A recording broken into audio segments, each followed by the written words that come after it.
Здравейте, приятели, казвам се Румен, идвам от Германия. Имах проблеми с зъбите, не можех да ям, имах болки в устата и така тая клиника я познаваме. Цялото ни семейство сме идвали тук. Майка ми, баща ми, майка ми от 8 години, баща ми от 1 година, аз сега съм нов с нови зъби и сме много доволни. Разследвали сме, разпитвали сме много други клиники. Има много клиники, има хора, които правят много тая работа, но специално тази клиника е много добра. Докторите са на перфектно ниво. Директора също е номер 1 за мене. 3 дена ми направиха нови зъби.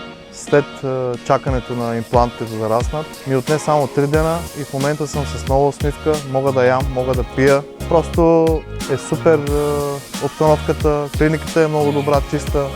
Хората са перфектни. Може всички да се запитате и да питате за цени, да дойдете и да видите за какво става на въпрос. Аз съм много доволен, имам перфектна усмивка в момента, мога да ям, мога да хапя. Заповядайте!